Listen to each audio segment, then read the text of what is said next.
Welcome back to BSM learners. आज इस video में हम कंप्लीट करने वाले हैं chapter number 5 the fundamental unit of life. इससे प्रीवियस वीडियो की लिंक्स आपको डिस्क्रिप्शन बॉक्स में मिल जाएंगी।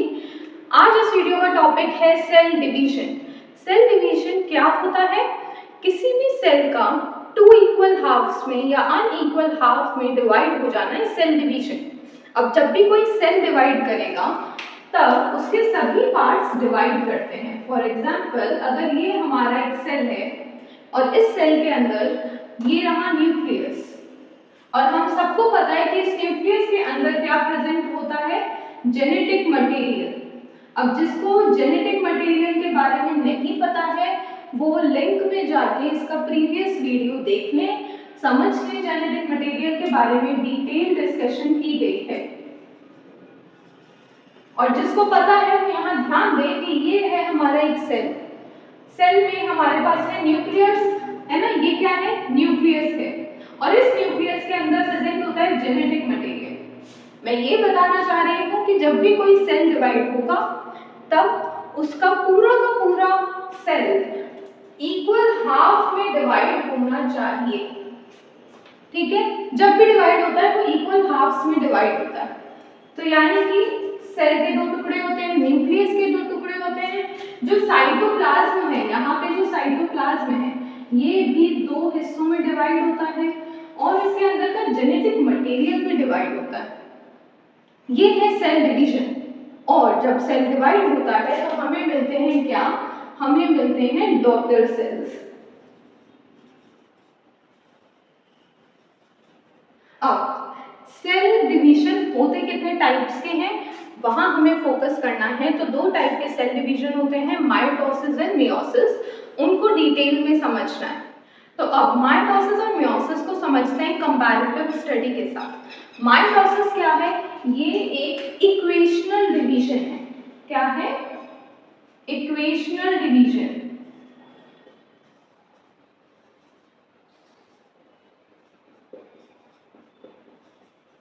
और मियोसिस एक रिडक्शनल डिवीजन होता है।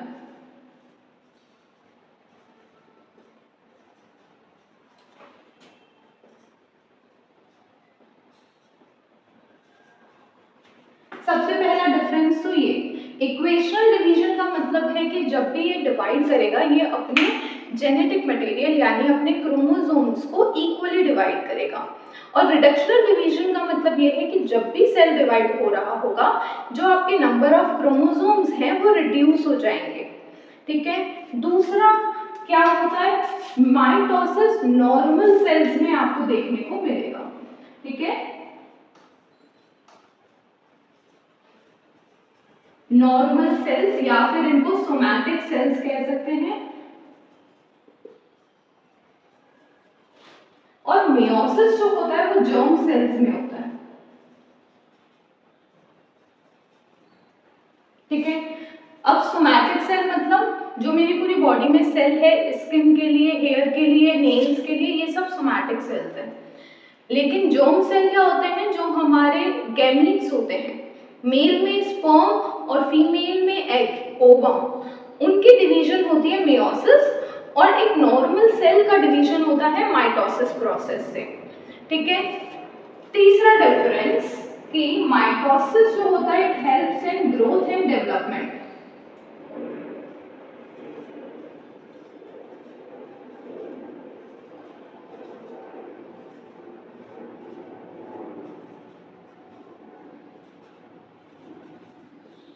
ठीक है? It helps in growth and development, whereas meiosis जो होता है it helps in gamete formation.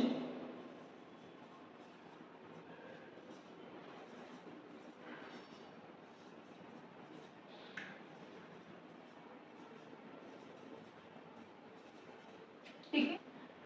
Meiosis क्या करता है? गैमीट का फॉर्मेशन करवाता है, और जबकि ये mitosis normal growth and development के दौरान होता है। गैमीट क्या है? Egg and sperm. Egg and sperm. Egg किसमें? फीमेल में, और स्पर्म किसमें? मेल में। ठीक है। तो जब भी बॉडी में गैमीट का फॉर्मेशन होना होता है तब किस तरीके का डिवीजन हो रहा है, मियोसिस का। जब भी बॉडी में ग्रोथ होनी है, डेवलपमेंट होनी है, हाइट बढ़ रहा है, मसल्स बढ़ रहे हैं, नेल्स ग्रोथ हो रहे हैं, हेयर की ग्रोथ हो रही है, वो सब किसकी वजह से हो रही है, माइटोसिस डिवीजन की वजह से। ये है इनके बीच का डिफरेंस, कंपैरेटिव स्टडी। इसे और डिटेल में अभी एग्जांपल के साथ समझते हैं। माइटोसिस मियोसिस क्या है, थ्योरेटिकली तो समझा दिया है, कंपैरेटिव स्टडी भी आपको बता दी है, लेकिन थोड़ा और अभी मन में डाउट है, वो डाउट्स अभी और क्लियर करने हैं, तो वीडियो के एंड तक बने रहो। अब हम समझ रहे हैं ह्यूमन क्रोमोसोम्स की मदद से कि कब बॉडी में किस तरीके का डिवीजन होता है। ह्यूमन के अंदर कितने क्रोमोसोम्स हैं, 23 पेयर्स या फिर 46 क्रोमोसोम्स। क्रोमोसोम्स क्या है, ये जेनेटिक मटेरियल है, प्रीवियस वीडियो में इनके बारे में बहुत डिटेल डिस्कशन किया हुआ है, लिंक्स डिस्क्रिप्शन पे आप जाके देख सकते हो। अब 46 क्रोमोसोम्स है हमारे एक सेल के अंदर, वन सेल has 46 chromosomes.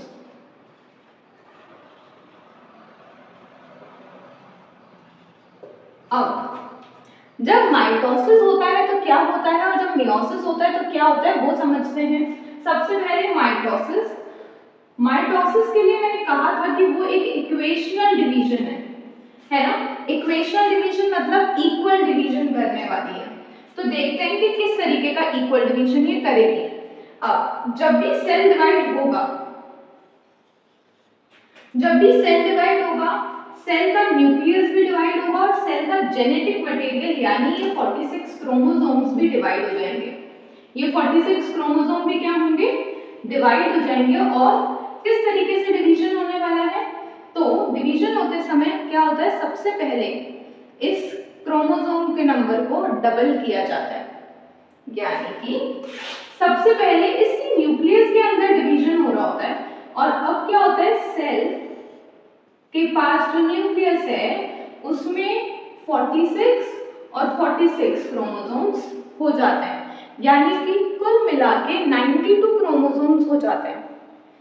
अब आता है नेक्स्ट स्टेप जहां पे इनमें डिवीजन हो जाता है और हमें मिल जाती है दो डॉटर सेल्स, और उन दोनों ही डॉटर सेल के पास क्या है, 46 क्रोमोसोम्स हैं।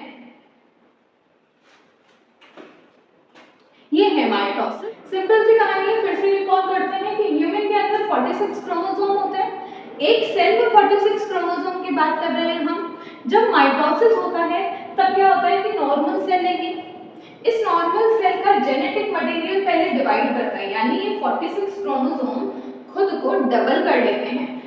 46 यानी टोटल 92 क्रोमोसोम्स होते हैं इस स्टेज पे। और ये 92 क्रोमोसोम जैसे ही बन जाते हैं, अब सेल डिवाइड करता है दो डॉटर सेल में और दोनों ही डॉटर सेल को 46 क्रोमोसोम्स मिल जाते हैं। ये डिवीजन कैसा डिवीजन है, इक्वल डिवीजन है, क्योंकि जो जितने नंबर ऑफ क्रोमोसोम पेरेंट के पास थे उतने ही नंबर ऑफ क्रोमोसोम डॉटर के पास है।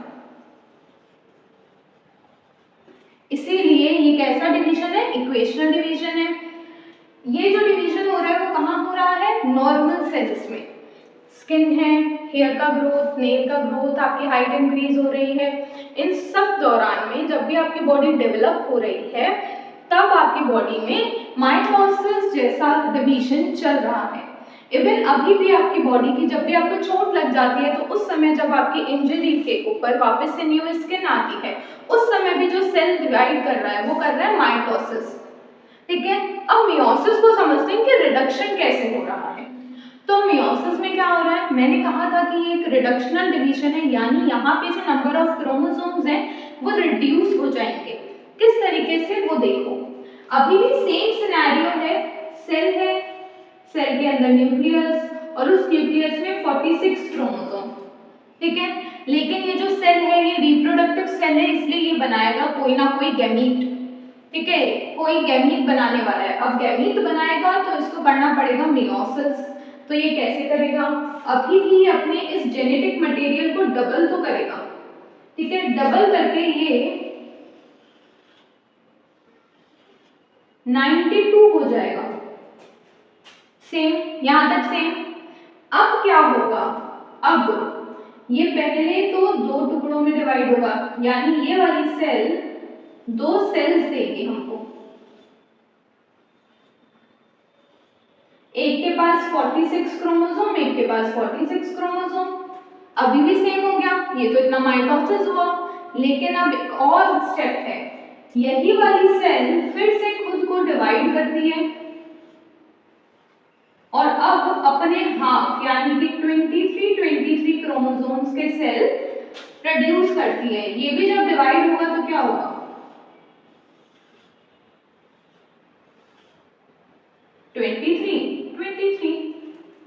सो फाइनली मेयोसिस में क्या हो रहा है, पेरेंट के पास 46 क्रोमोसोम है, बट जो डॉटर सेल्स हैं इनके पास तो सिर्फ 23 क्रोमोसोम है। रिडक्शन हुआ, इसीलिए इसे कहते हैं रिडक्शनल डिवीजन।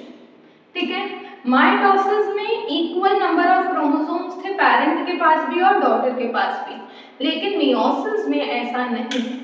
पेरेंट के पास 46 क्रोमोसोम है, डॉटर के पास 23 क्रोमोसोम्स हैं, इसीलिए इसे कहते हैं रिडक्शनल डिवीजन। जो होता है कब, जब गैमीट का फॉर्मेशन करना है। ये सारी सेल्स नॉर्मल सेल नहीं है, ये सारी की सारी सेल गैमीट है। ये क्या है, गैमीट है।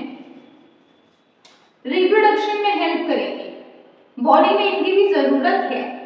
ठीक है, और अब एक लास्ट क्वेश्चन का आंसर कि मेयोसिस की जरूरत क्या है, क्यों कुछ ही सेल्स के अंदर ये मेयोसिस हो रहा है और बाकी में माइटोसिस हो रहा है। तो इसके पीछे की जो साइंस है वो रिप्रोडक्शन से रिलेट करती है कि जिन सेल्स के अंदर मेयोसिस होता है, जो गैमीट सेल बनते हैं, एग एंड स्पर्म, ये क्या करते हैं, फ्यूचर में जाके फ्यूज होते हैं।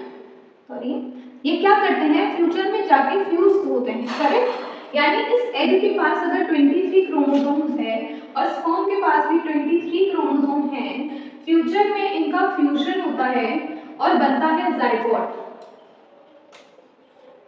तो जाइगोट के पास कितने क्रोमोसोम्स हो गए, 46, और ये जाइगोट पूरे के पूरे बेबी को डेवलप करेगा माइटोसिस की मदद से। यानी ये भी 46 क्रोमोसोम इक्वली डिवाइड होते होते होते होते कंप्लीट बेबी का फॉर्मेशन करेंगे। अब इसका थोड़ा ऑपोजिट सिनेरियो सोचो तो आंसर मिल जाएगा कि क्या होता अगर एग के पास 23 क्रोमोसोम्स ना होके 46 क्रोमोसोम्स होते और स्पर्म के पास भी 46 क्रोमोसोम होते, तो जाइगोट के पास क्या होता। अगर एग को भी 46 क्रोमोसोम है और स्पर्म के पास भी 46 है, तो जाइगोट के पास तो 92 क्रोमोसोम्स हो जाएंगे। यानी 92 क्रोमोसोम्स रेप्लिकेट होते होते बनते बनते डिवीजन करते करते बेबी तो बना लेते हैं, बट फिर वापस से अब इस बेबी के अंदर तो 92 क्रोमोसोम्स हैं और ह्यूमन क्रोमोसोम्स के नंबर कितने हैं, 46। कोई बात नहीं, इस बेबी का नेक्स्ट जेनरेशन जब होगा तब इस 92 क्रोमोसोम का डबल हो जाएगा। यानी हर बार जेनरेशन बढ़ती जाएगी तो जो नंबर ऑफ क्रोमोसोम्स हैं वो एक्सपोनेंशियली इंक्रीज हो रहे होंगे। बट ऐसा पॉसिबल नहीं है, सेम स्पीशीज के अंदर इतनी वेरिएशन कैसे आ सकती है, ये तो गलत हो जाएगा। इसीलिए जो एग और स्पर्म होते हैं इनके पास 23 क्रोमोसोम्स ही होते हैं और तभी ये बैलेंस मेंटेन है कि सभी के सभी ऑर्गेनिजम्स के पास 46 क्रोमोसोम्स हैं और उनके गैमीट्स में 23 क्रोमोसोम्स हैं। होपफुली माइटोसिस क्या है, मेयोसिस क्या है, क्यों होता है मेयोसिस, ह्यूमन क्रोमोसोम्स क्या होते हैं, कितने होते हैं, इस तरीके के सभी क्वेश्चन का आंसर इस वीडियो में आपको मिल गया होगा।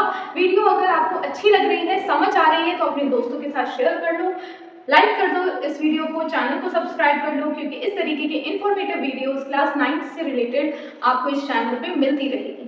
Thank you, bye bye.